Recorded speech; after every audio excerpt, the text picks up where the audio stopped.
నిన్న రాత్రి రియాద్లో US బేస్ని US ఎంబసీని కొట్టారు. ఈరోజు ఇప్పుడు దుబాయ్లో కొట్టారు. అండ్ కమర్షియల్ ఎస్టాబ్లిష్మెంట్స్ని టార్గెట్ చేస్తున్నారు. మీరు ఇందాక అంటున్నారు ఈ వాటర్ ప్లాంట్స్ని కూడా టార్గెట్ చేస్తున్నారు. ఇంకా 4 వారాలు వస్తాయి ఆ నీళ్ళు అక్కడ తాగటానికి. కెపాసిటీ వీళ్ళ దగ్గర అంతే ఉంది. బికాజ్ వీళ్ళందరూ డిపెండ్ అయ్యేది గ్రౌండ్ వాటర్ కాదు. మోస్ట్ 60% సౌదీ అరేబియా డిపెండ్ అవుతుంది డీసాలినేషన్ ప్లాంట్స్ మీద. అది కోస్ట్ దగ్గర ఉంటుంది. పెద్ద పెద్ద డీసాలినేషన్ ప్లాంట్స్ ఉంటాయి. అంటే సీ వాటర్ తీసుకొని దాన్ని ప్యూరిఫై చేసి డ్రింకింగ్ వాటర్గా తయారు చేసి పైప్ లైన్స్తో వాళ్ళ సిటీస్కి పంపిస్తారు. ఇరాన్ ఇప్పుడు దాని మీద దాడి చేస్తున్నారు. దాని మీద దాడి చేస్తున్నప్పుడు ఏమవుతుంది, ఆ దాడి చేసిన దాంతో డీసాలినేషన్ ప్లాంట్ ఆగిపోతుంది. దానికి పవర్ సప్లై చేస్తున్న యూనిట్ ఉంది, దాన్ని కొడుతున్నారు. పవర్ సప్లై ఉండదు దీనికి.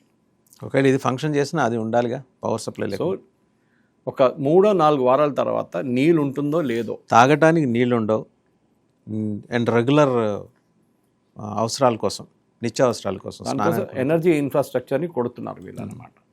ఈ పరిస్థితుల్లో వాజన్ గారు ఇప్పుడున్న దాంట్లో మన అంచనా ప్రకారం, నా అంచనా ప్రకారం కూడా ఇరాన్ ఒక 2 వారాల దాకా వీళ్ళ మీద ఇంకా దాడి చేయొచ్చు. ఓకే, ఆ టైంలోనే వీళ్ళు ఏం చేశారంటే హూతీలు, హెజ్బుల్లా అండ్ హమాస్ని కూడా యాక్టివేట్ చేశారు మళ్ళీ. ఎందుకంటే నేను చెప్పాను చూడండి, అప్పుడు హెజ్బుల్లా ఎందుకు దిగారు, హెజ్బుల్లా దగ్గర ఇంకా 60,000 మిసైల్స్ ఉన్నాయి వాళ్ళ దగ్గర. షార్ట్ రేంజ్ మిసైల్స్, హైపర్సోనిక్ కాదు, షార్ట్ రేంజ్. ఎందుకంటే వాళ్ళ దగ్గరే కదా, 65,000 అంతే.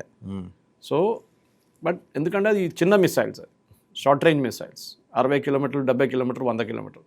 ఇరాన్ కొట్టాలంటే అక్కడి నుంచి కొట్టాలి వాళ్ళు. ఆల్మోస్ట్ 300, 400, 500, 600 కిలోమీటర్ల దూరం నుంచి రావాలన్నమాట. సో ఇట్లాంటి పరిస్థితులు.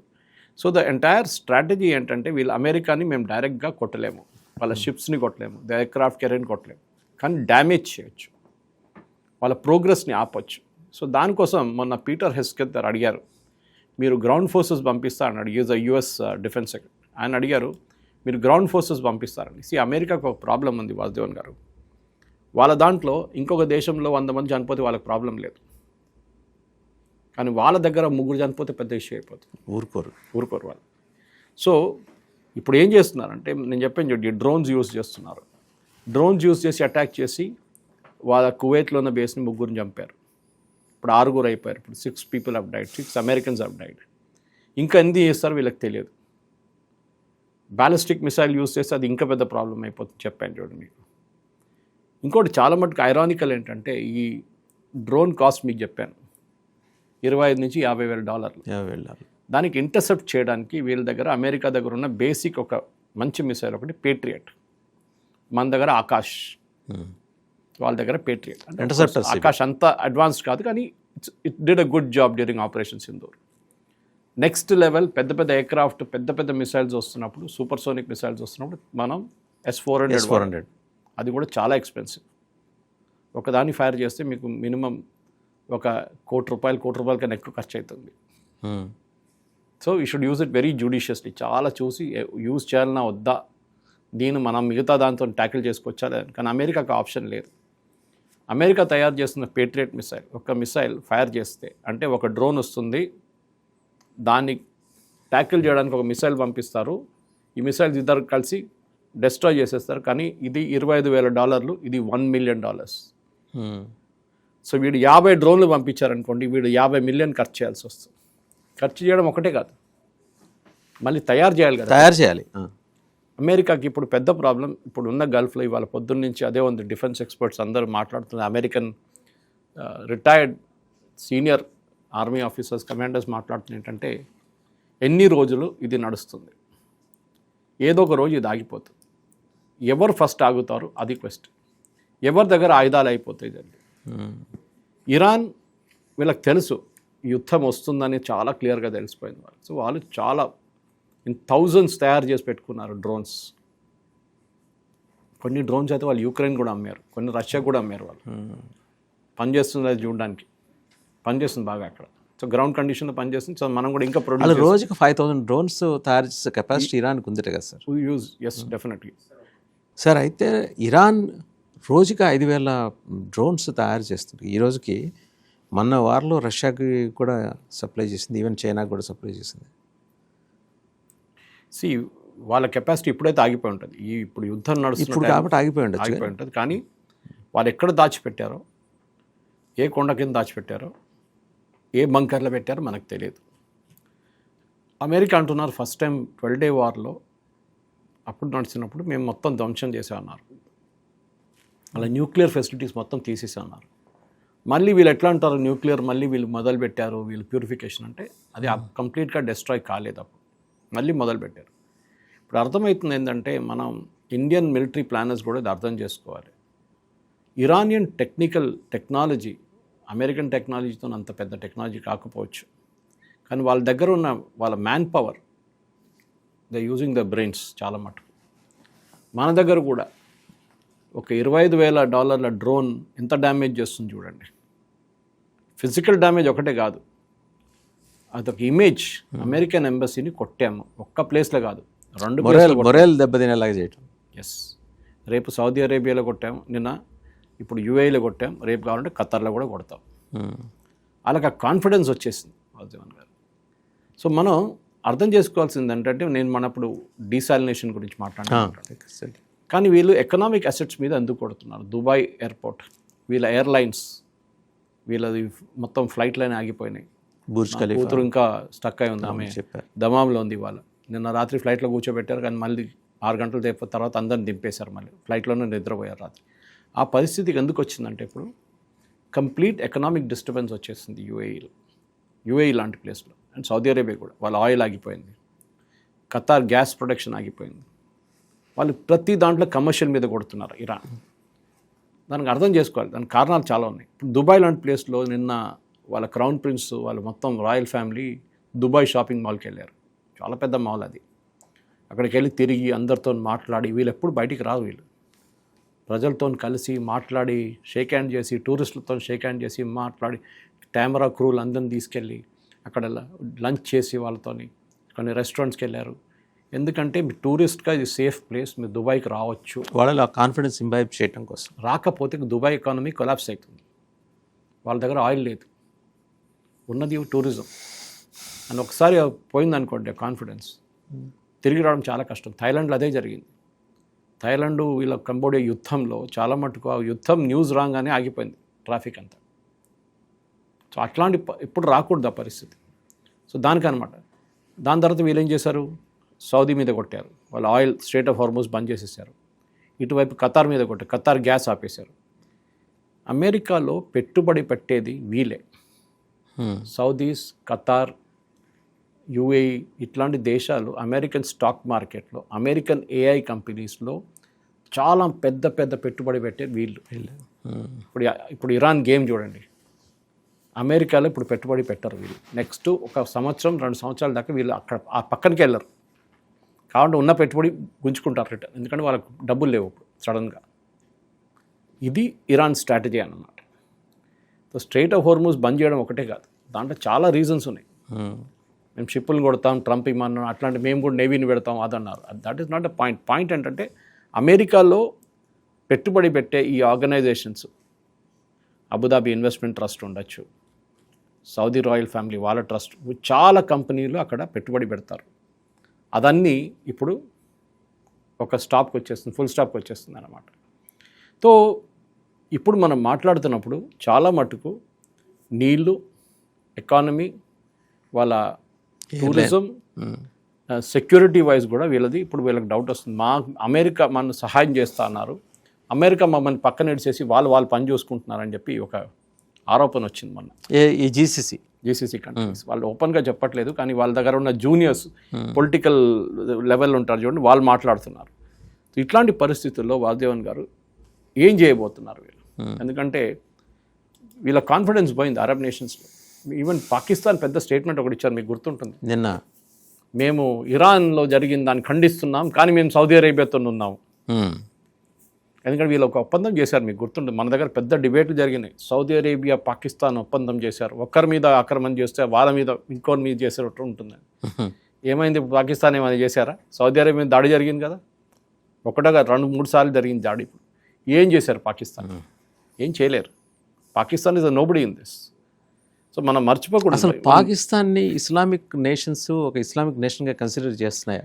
అది కూడా లేదు మనకు తెలిసింది, అది కూడా లేదు, తెలిసింది మనకు అదంతా. ఇప్పుడు ఎవరి ఇంట్రెస్ట్ లేదు. అదే సో వాదేవన్ గారు పాకిస్తాన్ టెక్నాలజీ కూడా సప్లై చేయలేరు. భారతదేశం అన్నారు, మోదీ గారు వెళ్ళి పీస్ టాక్స్ నడిపేయాలి. ఎందుకండి? ఎవడో ఇద్దరు కొట్టుకుంటున్నారు అక్కడ, మనకు ఏం పోయింది, మనకు ఒకటే చూసుకోవాల్సింది, మనకు ఆయిల్ కావాలి. సో నిన్న ఒక కమిటీ ఆఫ్ సెక్రటరీస్ కూర్చున్నారు, మోదీ గారు దగ్గర చెప్పారు, మేము రష్యా దగ్గర నుంచి ఆయిల్ కొంటాం. రష్యా ఇమీడియట్గా రియాక్ట్ అయ్యి ఎస్ చెప్పండి, ఆయిల్ ఇచ్చేస్తాం మీకు. అటువైపు యూరోప్ గ్యాస్ ఆగిపోయింది, ఖతార్ నుంచి, సౌదీ నుంచి. వాళ్ళు ఏం చేస్తున్నారు ఇప్పుడు? యుక్రెయిన్ దగ్గర చెప్పారు, మీరు ఆపెట్టిన పైప్ లైన్ ఉంది చూడండి, అది ఆన్ చేయండి, నాకు గ్యాస్ కావాలి. ఉక్రెయిన్ నోరు మూసుకొని చేయాలి అది. ట్రంప్ ఏం చెప్తారు ఇప్పుడు? నేను చెప్పాను చూడండి మొన్న, అదే కామెడీ లాగా ఉండే కానీ ఇప్పుడు అది సీరియస్ అయిపోయింది. ఏంటంటే ఇప్పుడు మీ ఇండియా కొనకపోతే మీ మీద 20% టారిఫ్ పెడతాం ఏమంటారు, రష్యన్ ఆయిల్ కొనాల్సిందే మీరు అంటారు ఇప్పుడు, ప్రైసెస్ తగ్గించడానికి. ఇప్పుడు జరిగిన, ఎందుకంటే మీకు ఎగ్జాంపుల్ ఇచ్చాను నేను మిసైల్స్ గురించి కూడా, ఇంటర్సెప్టర్స్ అంత చీప్ కాదు, చాలా ఎక్స్పెన్సివ్. మోస్ట్ ఎక్స్పెన్సివ్ వార్ ఇది. ఇంకొక అబ్జర్వేషన్ సార్, అంటే ఇది ఎంతవరకు నిజమో తెలియదు కానీ ఇంటర్నేషనల్ మీడియాలో ఖుర్రామ్ షహర్ 4 అనే ఒక మిసైల్ని దింపింది, ఖైబర్ అనే మిసైల్, ఖుర్రామ్ షహర్. ఇది 4th generation ballistic missile Iran దగ్గర. చాలా మటుకు ఉన్నాయి మిసైల్స్ వాళ్ళ దగ్గర. ఫర్ ఎగ్జాంపుల్ ఇది it's as dangerous as BrahMos cruise missile. Cruise missiles are different, ballistic missiles different. Ballistic లో హైపర్సోనిక్, సూపర్సోనిక్.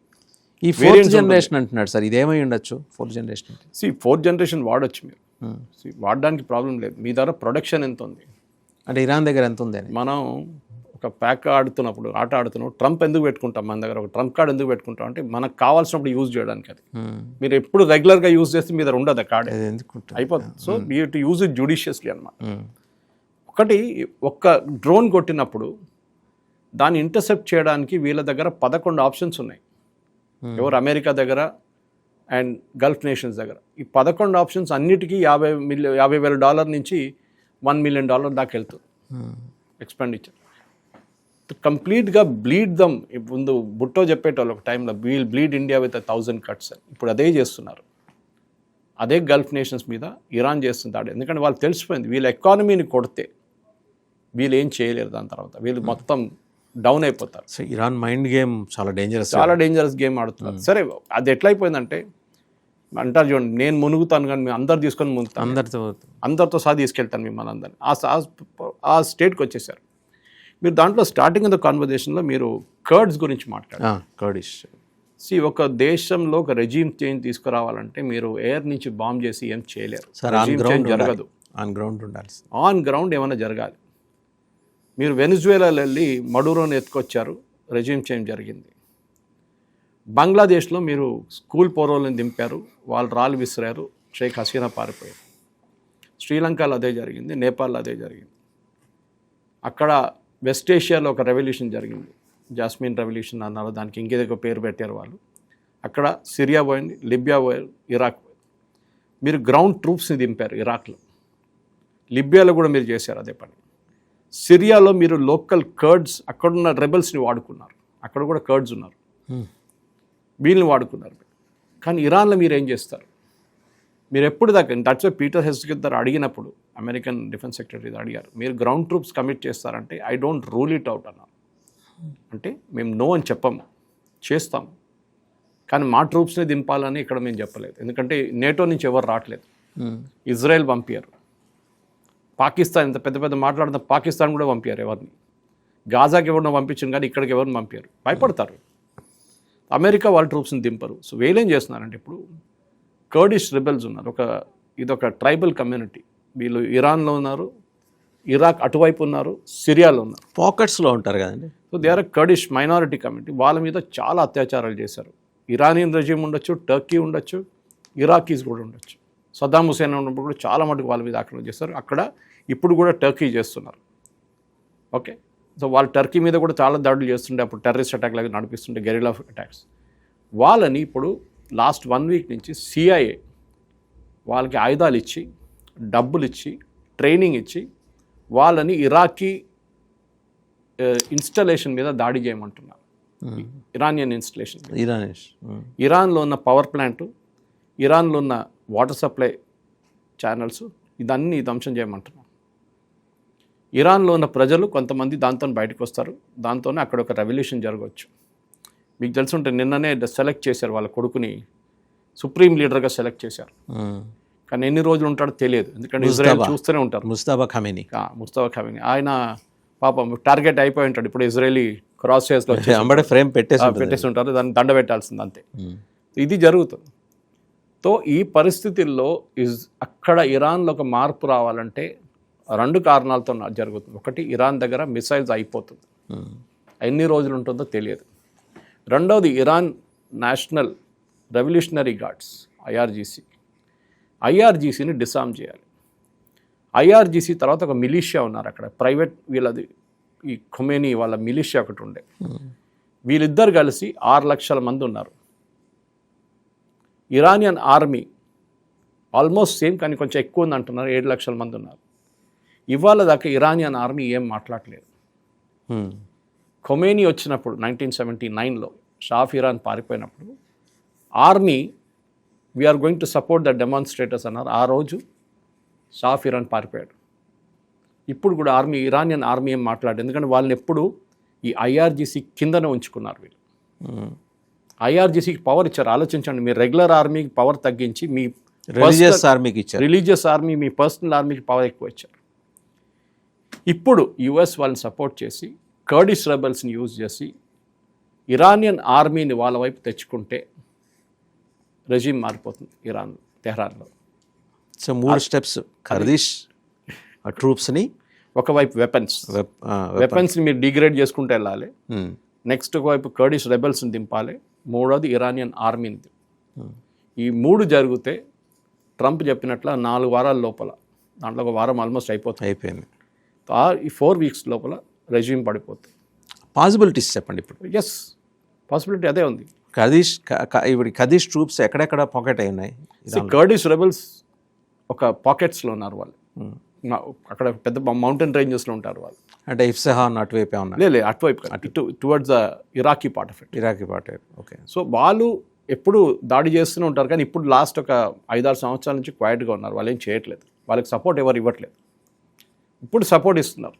అమెరికా ఆయుధాలు ఇస్తారు, ఆర్పీజీస్ ఇస్తారు, వాళ్ళకి గన్స్ ఇస్తారు, మైన్స్ ఇస్తారు, అన్నీ చేస్తారు. ఇన్ఫ్యాక్ట్ ఈవెన్ ఇరాన్ కూడా వాళ్ళ మైన్స్, వాళ్ళు ఈ స్ట్రైట్ ఆఫ్ హోర్ముజ్లో డైరెక్ట్లీ ఫైర్ చేయకుండా మైన్స్ వేస్తారు నీళ్ళలో.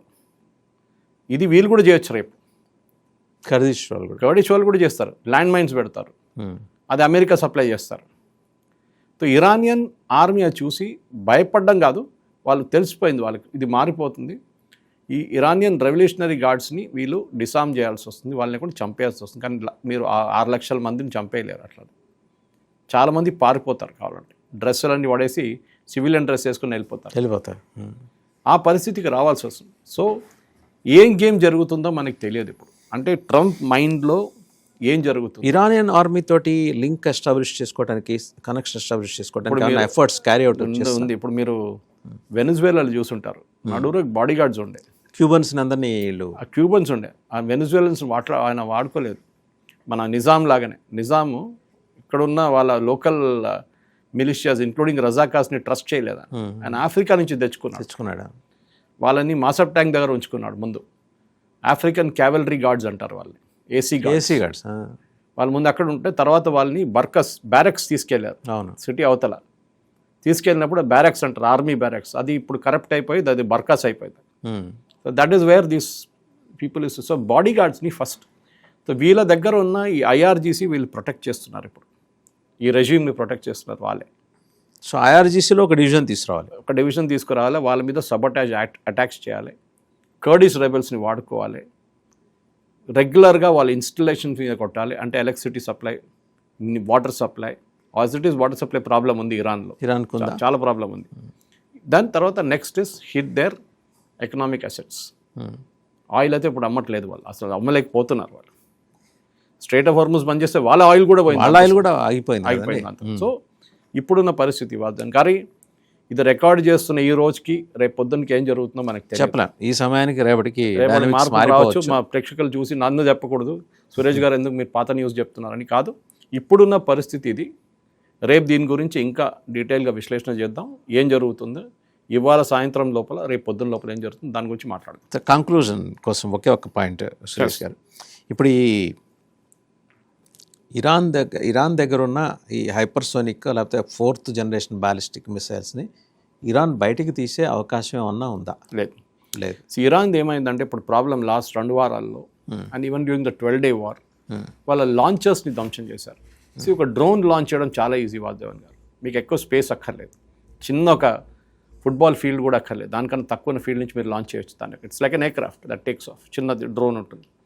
కానీ మీరు ఒక హైపర్సోనిక్ మిసైల్ లేకుంటే ఒక మీరు చెప్పినట్ల 4th జనరేషన్ మిసైల్ లాంచ్ చేయడం పెద్ద లాంచర్ కావాలి. దాన్ని మన గణేష్ ఇమర్షన్కి తీసుకెళ్తారు, పెద్ద లారీ ఒకటి ఉంటుంది, అట్లాంటి లారీ మీద కూర్చోబెడతారు దాన్ని లాంచర్ని కూర్చోబెట్టి దాన్ని ఇట్లా యాంగిల్లో లేపుతారు 45 degrees 45 degrees depending on where you have to hit calculation. But ఆ లాంచర్ మీరు తీసుకొచ్చి బయట పెట్టగానే ఆవిడ పైన చూస్తున్నాడు శాటిలైట్లో, ఆవిడ ఇమ్మీడియట్ మెసేజ్ పంపిస్తాడు అక్కడి నుంచి.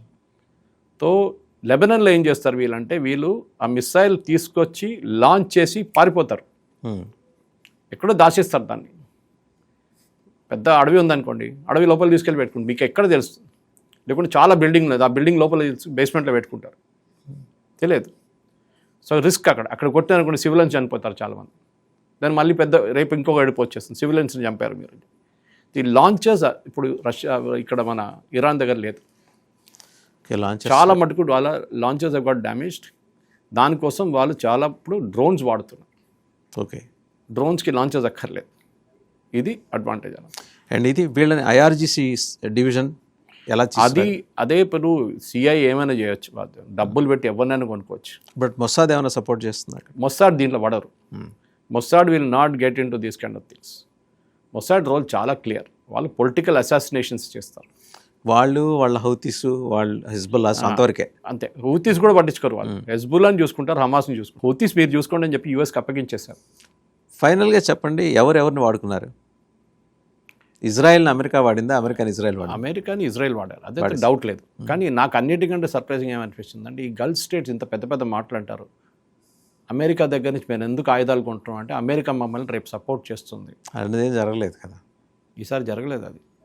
సో రేపు ఇప్పుడు సౌదీ అరేబియాకి, యుఏఈకి, బహ్రెయిన్కి, ఖత్తర్కి ఎవరి దగ్గర వెళ్తారు వాళ్ళు రేపు? సరే మా ఎయిర్ బేస్ ఉంది మా దగ్గర, కానీ మా ఎయిర్ బేస్ పెట్టుకొని మా మీద దాడి చేస్తుంటే మమ్మల్ని నుంచి కాపాడలేదే మీరు అన్నారు. అది పెద్ద క్వశ్చన్ రాబోతే. ఇది అయిన తర్వాత అంతా దాని మీద ఒక పోస్ట్ మార్టం ఉంటుంది డెఫినెట్. థ్యాంక్ యూ సురేష్ గారు, థ్యాంక్ యూ వెరీ మచ్.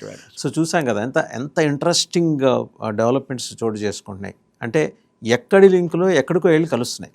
ఇప్పుడు కర్దిష్ రెబల్స్ని తీసుకొచ్చేసి ఇక్కడ ఇన్వాల్వ్ చేసే ప్రయత్నం అమెరికా చేస్తుంది. అలాగే ఇరాన్ బ్యాలిస్టిక్ మిసైల్స్ని ప్రయోగించాలంటే వాళ్ళకి లాంచర్స్ లేవు, వాళ్ళకి అదొక సమస్య.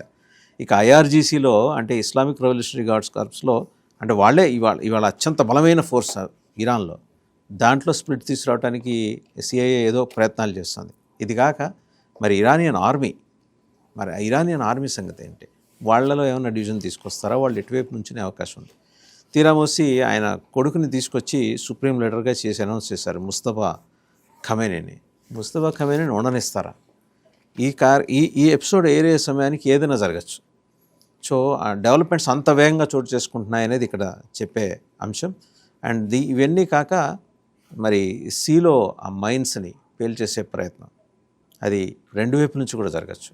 ఇన్ని డెవలప్మెంట్స్ మధ్య అలాగే జీసీసీ నేషన్స్ వాళ్ళ వ్యవహార శైలి మీద ఎప్పటికప్పుడు మారుతున్నాయి. ఇప్పుడు నిన్న రియాద్లో ఉన్న యుఎస్ కాన్సులేట్ని, యుఎస్ అంబసీని కొట్టారు, ఈరోజు మరి సౌదీలో కొట్టారు. సో ఇరాన్ చాలా వ్యూహాత్మకంగా వెళ్తుంది. అమెరికా కానీ ఇజ్రాయెల్ కానీ ఊహించలేదు. వేరేజ్ ఇజ్రాయెల్ మిషన్ ఈస్ కంప్లీటెడ్. వాళ్ళు right now they are confine to Lebanon, హెజ్బుల్లాస్ని కంటైన్ చేసే విషయంలో బిజీగా ఉన్నారు. ఇప్పుడు సిఏఏ ఒక్కటే ఈ అంశాన్ని హ్యాండిల్ చేయాలి, ఎలా హ్యాండిల్ చేస్తుంది. రెండోది మరి గల్ఫ్ నేషన్స్లో తాగునీరు, మంచినీళ్ళు తాగటానికి ఇంకో 4 వారాలు ఉంది. మనమేమో ఇంకో 4 వారాల పాటే మనకి ఆయిల్ రిజర్వ్స్ ఉన్నాయి. సో రెండు కాంట్రాస్టింగ్ అబ్జర్వేషన్స్ ఇక్కడ, రెండూ కూడా దైనందిన జీవితానికి అవసరమైనవి. చూద్దాం ఏం జరుగుతుందో. Thank you very much sir Suresh గారు. Thank you.